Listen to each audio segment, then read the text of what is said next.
너는 그 선지자나 꿈꾸는 자의 말을 청종하지 말라. 이는 너희 하나님 여호와께서 너희가 마음을 다하고 뜻을 다하여 너희 하나님 여호와를 사랑하는 여부를 알리하사 너희를 시험하심이니라. 거룩한 새벽의 기도자 여러분, 생명의 말씀에 등불을 들어 날마다 자신을 돌아보고 마음을 깨끗게 함으로 주님을 만나는 하늘 행복의 아름다움이 늘 새롭기를 소망합니다. 오늘 우리가 읽어갈 하나님의 말씀은 신명기 13장 1절에서 18절까지의 말씀으로서 우리가 율법의 구체적인 내용 중에 제사, 예배의 분별성, 중요성을 읽어가고 있습니다. 우리가 12장에서 예배의 장소, 그리고 독해, 제의와 일반 도살의 문제 안에 피의 중요성, 그리고 배나도 다른 신을 섬기지 말라는 말씀이 이어졌는데 오늘 13장에서 그 중요한 우상 숭배의 덫을 지금 부각시켜서 자세하게 다루고 있습니다. 그 출발은 우리가 언약의 율법 중에 제의가 우선된 하나님 중심한 신앙의 기반을 세운 것뿐 아니라 우리가 피를 먹을 수도 있다는 사실에 대한 일반 풍제 규례처럼 그 땅에 들어가면 이 당대의 가나안의 종교 문화가 그들에게 영향을 미칠 터인데 그것에서 구별된 하나님의 말씀과 규례와 법도들 어떻게 이행해 갈 것인지 그 중요성을 지금 13장에서 이야기해 주고 있는 겁니다. 왜 하나님께서 싹 다 쓸어버리지 않고 그들 속에 하나님의 심판을 행하시면서도 불구하고 그 땅에서 그 백성들을 남겨두셨을까? 그 중에 한 가지 의미입니다. 3절에 이는 너희 하나님 여호와께서 너희가 마음을 다하고 뜻을 다하여 너희 하나님 여호와를 사랑하는 여부를 알려서 너희를 시험하심이니라. 우리는 자칫 모든 사람들이 다 예수 믿는 사람이 되기를 원하는 거창한 꿈을 가지고 모든 사람들이 기독교 윤리 안에 들어오도록 사고를 하는 과잉의 욕구가 있습니다. 그래서 기독교적 가치에 배치될 경우 과감하게 정죄하고 마치 쓸어버려야 되는 것처럼 무서운 종교 독선에 사로잡히는 경향이 짙습니다.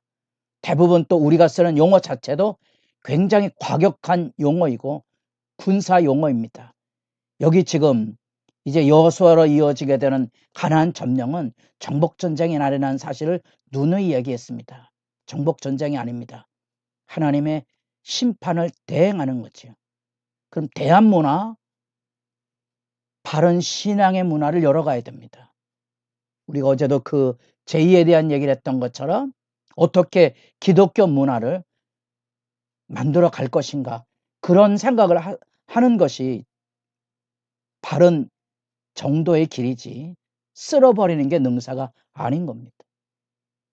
우리 사회는 기독교 국가가 아니고 기독교 국가를 이루려고 하지 마십시오. 오만이고 만용입니다. 우리는 부지런히 주의 말씀을 통하여 한 사람 한 사람, 그리고 하나 교회가 이 세상에 믿음을 등불에 들고 서서 사람들이 주께로 돌아오도록 외치는 복음 증거의 사명에 우선적인 충실성을 가지고 있어야 됩니다. 그런 점에서 섣부른 정치 참여는 굉장히 우려를 낳게 되고, 기독교적인 중심 안에 보면 다른 종교는 전부 배척의 대상으로 하면 사회 공동체의 평화를 유지하기가 어렵다는 사실입니다. 이제 13장에서 말하고 있는 이런 우상 숭배의 실제는 하나님께서 이스라엘 백성에게 하나의 시험거리죠. 하나님을 사랑하는 방식을 어떻게 실천하는가를 하나님께서 지켜보시겠다는 겁니다. 그런 점에서 제2와 일반의 그 도살의 차이처럼 제2는 엄명이에요. 일반 도축을 하는 것은 마음의 원대로 자유입니다. 이런 규범들이 때로는 다양한 사례들 속에서 논의돼야 될 부분이 있기 때문에 조심스럽습니다만 많은 사람들이 정답을 가르쳐 주십시오. 그래서 뭘 하라는 겁니까? 하지 말라는 겁니까? 이렇게 생각하지만 성경을 여러 번 통하 읽으시면서 무엇을 왜 해야지 말아야 되는지, 왜 해야 되는지 이런 것들을 생각하는 훈련을 배워가실 필요가 있다는 사실입니다. 왜냐하면 건강한 신앙생활, 세상과 더불어 살아가며 평화를 추구하기 위해서입니다. 제일 중요한 원칙, 우상숭배의 원칙을 이제 13장에서 만나봅니다. 가장 무서운 유혹은 종교 지도자들로부터 오는 겁니다. 그래서 거짓 선지자와 꿈꾸는 자들이 등장합니다.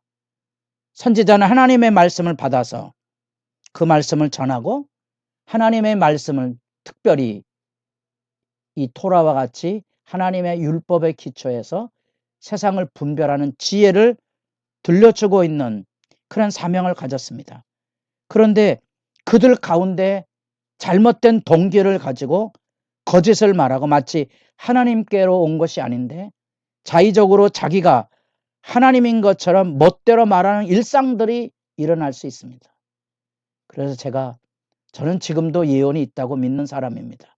그러나 그 예언은 개인이 담고 있어야 될 참고사항이지 발설하거나 언급하는 것은 적당치 않다는 겁니다. 왜냐하면 하나님은 예언을 통하여서 세상을 움직이는 분이 아니고 오늘날 우리 시대에 이미 기록된 성경 말씀을 통하여서 세상을 다스려 가기 때문에 그렇습니다.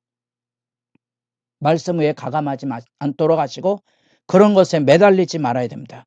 왜냐하면 그것이 우리가 흔히 영적이란 말에 유혹을 당하고 그런 것에 대한 그릇된 선입견 때문에 왜곡 현실이 너무 많기 때문에 그렇습니다. 여러분, 종교 지도자라고 해서 심지어 이적과 권능을 행한다고 해서 다 신뢰의 대상은 아니라는 겁니다.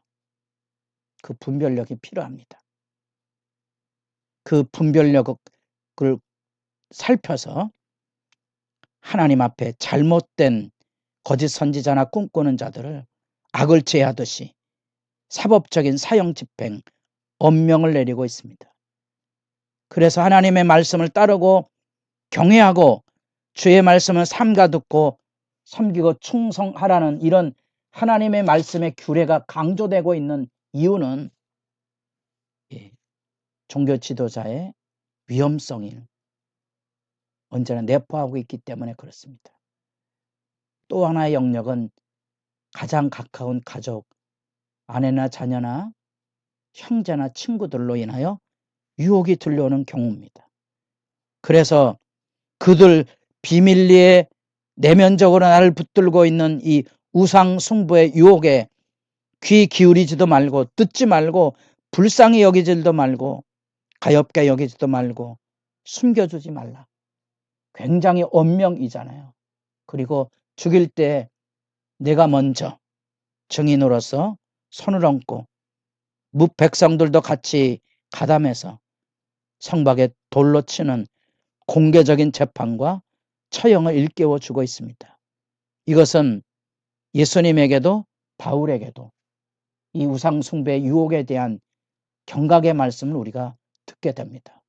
그만큼 이단이 거짓 교리들이 확산돼 가는 데 있어서 이 가족이나 친구들의 영향력이 지대하다는 것을 새삼 생각하게 됩니다. 그래서 공적인 권위를 가지고는 종교 지도자들의 무서운 유혹, 친족과 친구들처럼 사적인 친밀성을 가지고 다가오는 그 유혹과 더불어서 한 성읍에 마치 불량배가 히브리어로 벨리알이거든요. 이게 마치 이단을 표현하는 말이 됐는데 요서에 보면 기브와 같은 경우 사사기 19장 20장에 나타난 이 마을의 실제들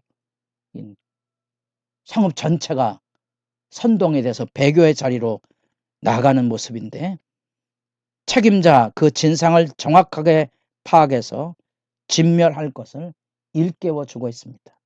그것이 우리 신앙생활의 무서운 덫이기 때문에 그렇습니다.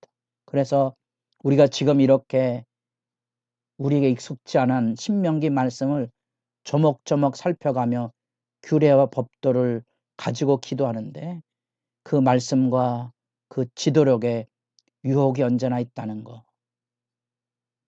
선지자가 하나님의 말씀을 대신 받아서 대신 행하고 있는 거지요. 언제나 그 선지자는 자기 멋대로 할 수 있는 의도를 가진 존재라는 거. 그래서 얘가 예언을 다 믿지 말라 그랬습니다. 경험상으로도 그렇고 목회 안에서의 문제점이기도 합니다. 너무나 많은 사람들이 이런 하나님의 말씀으로서의 규례와 법도에 서기보다 이 지도력의 유혹에 휘둘르고 있는 현상들을, 그래서 오늘날 한국교회 타락을 목회자의 타락으로 보는 그런 비난을 아주 겸손하고 마음에 새겨들어야 될 분별력입니다. 우리 모두가 누군가에게 하나님의 규례와 법도의 존중을 여러분들이 지켜가지 않으면 악의 도구가 될 수 있음을 섬뜩한 말씀으로 새겨들어야 될 부분입니다. 그래서 우리가 이 말씀을 가지고 기도하며 과연 우리 안에 우리 신앙생활의 중심이 어디에 있는가? 하나님께서 시험해 보실 때 하나님을 사랑하고 진리의 말씀 앞에 정직한가를 물으며 주님 앞에 기도하는 시간이 깊어져 갈 수 있기를 바랍니다.